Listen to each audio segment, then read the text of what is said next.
Marion Cotillard, bustier, micro-short très sexy. Ces audacieux de 2022, sans Guillaume Canet.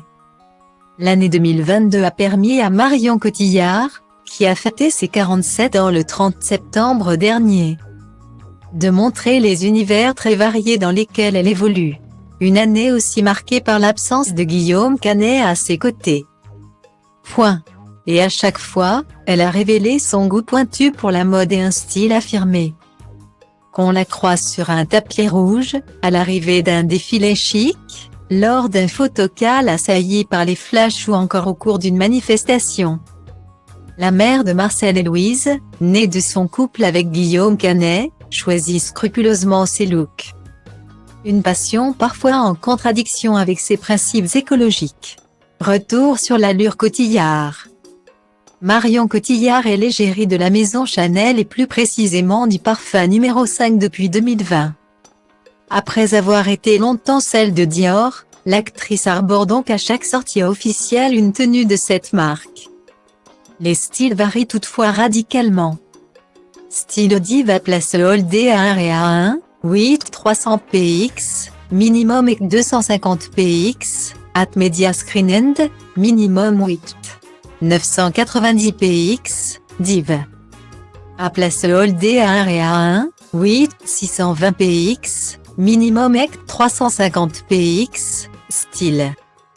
Ainsi, au Festival de Cannes en mai 2022 elle était venue présenter le long métrage Frères et sœurs d'Arnaud Desplechin avec Melville Poupeau. La comédienne s'était d'abord montrée au photocall dans une robe bustier courte et brodée au ton nude, associée à des bas noirs qui tranchent malicieusement. Le soir venu, elle avait opté aussi pour un look très court avec une combinaison noire en voile très sexy.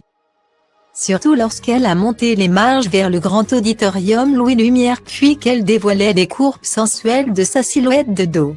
Enfin, lors de la soirée organisée pour ce long métrage, elle a mis à l'honneur la couleur avec un ensemble satiné d'un fuchsia qui tend vers le violet.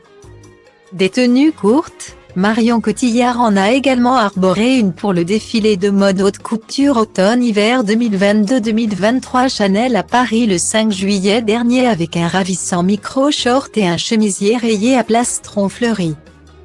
Un mois avant, lors de la présentation de la pièce Jeanne d'Arc au bûcher au Théâtre Royal à Madrid, elle avait porté une chemise à motif vintage, tandis qu'elle avait effectué un beau lissage de ses cheveux. Pour le festival du film de Marrakech, l'actrice s'est présentée pour l'hommage au réalisateur James Gray qui l'a dirigé dans De Immigrants dans une robe longue à rayures et fendue. Parfois, la mot même alliait des tenues sophistiquées et une allure naturelle. Ainsi, pour l'avant-première du film Charlotte le 7 novembre, elle était Total Looks Chanel, une veste en denim à l'effet mateless et associée à un jean à l'imprimé identique, et ses cheveux sans aucun artifice. Mais si l'on veut la voir 100% au naturel, c'est dans les manifestations qu'il faut aller. Ainsi, casquette sur la tête, Marion Cotillard était plus vraie que jamais en avril dernier pour la Marche pour le futur à l'initiative d'organisations et collectifs écologistes, antiracistes, féministes et anti-précarité, à la veille du premier tour d'une élection présidentielle bien peu marquée par l'urgence climatique.